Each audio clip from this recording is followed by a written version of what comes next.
Cooperative കോളേജിനെ കുറിച്ച് ഓർക്കുമ്പോൾ പാരലൽ കോളേജിൽ ഒരു കാലത്ത് നേരത്തെ ബാബു സൂചിപ്പിച്ച പോലെ പാരലൽ കോളേജുകൾ കൂന് പോലെ പൊട്ടിമുളച്ചിരുന്ന കാലത്ത് ആ കോളേജിന്റെ ഇടുങ്ങിയ അന്തരീക്ഷത്തോട് കലഹിച്ചുകൊണ്ട് മാനന്തവാടിയിലെ ന്യൂമാൻസ് കോളേജിൽ ഒരുപറ്റം വിദ്യാർത്ഥികളും അധ്യാപകരും കൂടി ഈ നാട്ടിലെ മുഴുവൻ ജനങ്ങളുടെയും പിന്തുണയോടുകൂടിയായിരുന്നു കോപ്പറേറ്റീവ് കോളേജ് മാനന്തവാടി ഗവൺമെന്റ് ഹൈസ്കൂളിന്റെ പരിസരത്ത് മിൽക്ക് സൊസൈറ്റിയുടെ ഗോഡൌണിൽ ആരംഭിച്ചത്. അന്ന് കോപ്പറേറ്റീവ് കോളേജിനെ കുറിച്ച് മാനന്തവാടിയിലെ ചില ആൾക്കാർ പറഞ്ഞു വരുത്തിയിരുന്നത് ഇത് സമരത്തിന്റെ സന്തതിയാണ്, ഈ സമരത്തിന്റെ സന്തതി പെട്ടെന്ന് ചത്തൊടുങ്ങുന്നായിരുന്നു. കോപ്പറേറ്റീവ് കോളേജിനെ കുറിച്ച് അത്തരത്തിലുള്ള ഒരു വലിയ പ്രചരണം ഉണ്ടായിരുന്നു. പക്ഷേ ഇടക്കാലത്ത് വിപ്ലവ ചിന്തകളുടെ ഒരു വേദിയായിട്ട് അത് മാറുകയും അത്തരത്തിൽ കൂടി ചിന്തിക്കാനുള്ള വിദ്യാർത്ഥികളെ, കാരണം അതിന്റെയൊക്കെ പരിണതഫലമായിട്ടാണ് ബാബു നേരത്തെ പറഞ്ഞ പോലെ ഇടതുപെട്ട പ്രസ്ഥാനത്തിന് നേതൃത്വ നിലയിലേക്ക് ആളെ കൊണ്ടുവന്നിരുന്നെങ്കിൽ അത് മാനന്തവാടി കോപ്പറേറ്റീവ് കോളേജിന്റെ പ്രത്യേക കഴിവ് തന്നെയാണ്. കാരണം വിപ്ലവ ചിന്തകൾ ചർച്ചകൾ ചെയ്യാനും അത് പരസ്പരം കൈമാറാനുള്ള ഒരു വേദിയില്ല. ഞാൻ ആ കോളേജിൽ പഠിച്ചില്ലെങ്കിലും അന്നത്തെ അധ്യാപക സുഹൃത്തുക്കളായിട്ടും വൈകുന്നേരങ്ങളിൽ ഒരുപാട് ചർച്ചകൾ പങ്കെടുക്കുകയും അന്നത്തെ ഇബ്രാഹിം പോലുള്ള മറ്റ് സ്റ്റാഫിന്റെ കൂടെയൊക്കെ ഒരുപാട് ചർച്ചകളും കാര്യങ്ങളൊക്കെ വന്ന് അതിലൊക്കെ പങ്കെടുത്ത ഒരാളെന്നുള്ള നിലയ്ക്ക് എനിക്ക് അതിനെക്കുറിച്ച് വളരെ വ്യക്തമായിട്ട് അറിയായിരുന്നു. വളരെ സന്തോഷത്തോടു കൂടിയാണ് ഈ ചടങ്ങിൽ നിൽക്കുന്നത്. ഈ കോളേജിന്റെ ചരിത്രത്തിൽ ഒരുപാട് നല്ല നല്ല അനുഭവങ്ങൾ ഉണ്ടായിട്ടുണ്ട്. അത് ഏറ്റവും വിലപ്പെട്ട അനുഭവമാണ് ഈ വർഷം വന്ന റിസൾട്ടിൽ 9 പേർ വിജയിച്ചു എന്നുള്ളത്. ഈ കൂടുതൽ മാർക്ക് വാങ്ങി വിജയിച്ച ഈ കോളേജിന്റെ യശസ് ഉയർത്തിയ ആ വിദ്യാർത്ഥികളെ ആദ്യമായി അനുമോദിക്കുകയാണ്. ഈ ചടങ്ങ് വിദ്യാർത്ഥികളുടെ അനുമോദന ചടങ്ങിനേക്കാൾ ഉപരി ഈ കോളേജിന്റെ നല്ല പ്രവർത്തനങ്ങളെ പുറം ലോകത്ത് എത്തിക്കുന്നതിന് വേണ്ടിയുള്ള പ്രവർത്തനങ്ങളിൽ ബന്ധപ്പെട്ടവർ വിദ്യാർത്ഥികളും തയ്യാറാകണം എന്ന് മാത്രം എനിക്ക് അഭ്യർത്ഥിക്കാനുള്ളത്. ജെ ബാബു ജയന്തനൊക്കെ സൂചിപ്പിച്ചതുപോലെ വളരെയേറെ ചരിത്ര സത്യങ്ങൾ ഈ കോളേജ് സ്ഥാപിച്ചത് മുതൽ ഉറങ്ങിക്കിടപ്പുണ്ട്. അങ്ങനെയുള്ള ഈ കോളേജിന്റെ ഭാവി പ്രവർത്തനങ്ങളിൽ എന്തൊക്കെ പ്രതിബന്ധങ്ങൾ ഉണ്ടെങ്കിലും അതൊക്കെ ശക്തമായി നേരിട്ടുകൊണ്ട് വളരെ ഭംഗിയായി മുന്നോട്ട് കൊണ്ടുപോകാനുള്ള ഒരു മാനേജ്മെന്റ് ഈ കോളേജിനുണ്ട് എന്നുള്ളതാണ് മറ്റേത് വിദ്യാഭ്യാസ സ്ഥാപനത്തെക്കാളും ഈ കോളേജിനെ വ്യത്യസ്തമാക്കുന്നത്. അതുകൊണ്ട് തന്നെ ഈ കോളേജിന്റെ പ്രവർത്തനങ്ങളിൽ കുറച്ച് നാളുകൾ എനിക്ക് ബന്ധപ്പെട്ട് പ്രവർത്തിക്കാൻ സാധിച്ചിട്ടുണ്ട്. അപ്പോഴൊക്കെ കോളേജിന്റെ നേരിട്ടുള്ള പ്രവർത്തനങ്ങളെ സംബന്ധിച്ച് നേരിട്ട് തൊട്ടറിയാൻ എനിക്ക് സാധിച്ചിട്ടുണ്ട്. അതുകൊണ്ട് തന്നെ ഈ കോളേജിന്റെ ഭാവി പ്രവർത്തനങ്ങളിൽ നല്ല ഒരു പ്രതീക്ഷ വെച്ച് പുലർത്തിക്കൊണ്ട് ആ പ്രതീക്ഷ മാനന്തവാടിയുടെ ഈ താലൂക്കിന്റെ ഈ വയനാട് ജില്ലയുടെ പ്രതീക്ഷയായി മാറട്ടെ.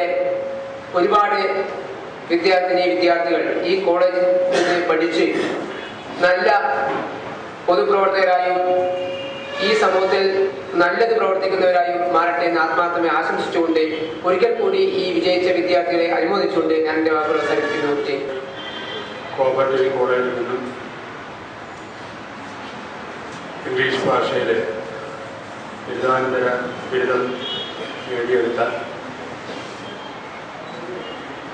അതുവഴി 100% വിജയം ഈ സഹകരണ മേഖലയ്ക്ക് സംഭാവന ചെയ്ത പ്രിയപ്പെട്ട കുട്ടികളെ നിറഞ്ഞ സ്നേഹത്തോടുകൂടി അഭിനന്ദിക്കുകയാണ്. അവർ അഭിനന്ദിക്കപ്പെടുമ്പോൾ തന്നെ അവരോടൊപ്പം അഭിനന്ദിക്കപ്പെടേണ്ടവരും ഉണ്ട്. അവരെ ഇതിനെ സജ്ജരാക്കിയെടുത്ത ഈ സ്ഥാപനത്തിലെ പ്രിയപ്പെട്ട അധ്യാപകർ, അവരെയും അഭിനന്ദിക്കുകയാണ്. വിദ്യാഭ്യാസ സമ്പ്രദായത്തിൽ 3 ടയർ സിസ്റ്റമാണ്.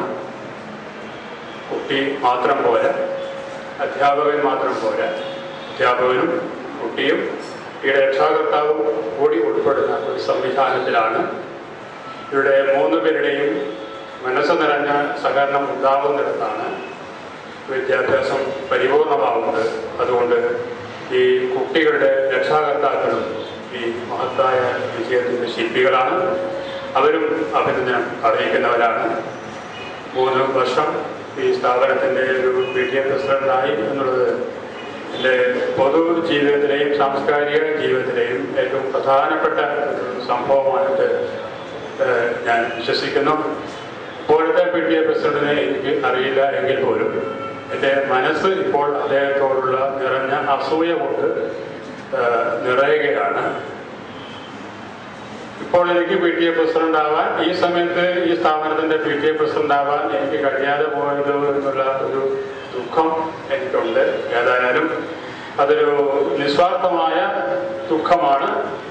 പിന്നെ അത്തരത്തിലുള്ള ദുഃഖങ്ങൾ നമ്മുടെ നന്മകൾ എവിടെയൊക്കെ ഉണ്ടാവുമെന്നോ ആ സമയത്തൊക്കെ അതിൻ്റെ ഒരു ഭാഗമായിട്ട് നമ്മൾ ഓരോരുത്തരും മാറാതെ അതിൽ ഭാഗമാക്കാൻ സാധിക്കാതെ പോയാൽ ദുഃഖിക്കുക എന്നുള്ളത് വളരെ നല്ലൊരു ശീലമാണ് എന്ന് ഞാൻ വിശ്വസിക്കുന്നു. തീർച്ചയായിട്ടും സഹകരണ മേഖലയിലെ ഈ സമാന്തര സ്ഥാപനം മേൽക്കുമേൽ എല്ലാവിധ വിജയങ്ങളും ഉണ്ടാകട്ടെ. കോപ്പറേറ്റീവ് കോളേജിൽ 100% വിജയം നേടിയിട്ടുള്ള കുട്ടികളെ അനുമോദിക്കുമ്പോൾ നമ്മൾ ഈ വിജയത്തിൻ്റെ ആഹ്ലാദവും സന്തോഷവും മേലിലും നിലനിർത്തുന്നതിന് വേണ്ടിയുള്ള ഒരു പ്രവർത്തന രീതിയെക്കുറിച്ച് ചിന്തിക്കേണ്ടതുണ്ടെന്നാണ് എനിക്ക് പറയാം.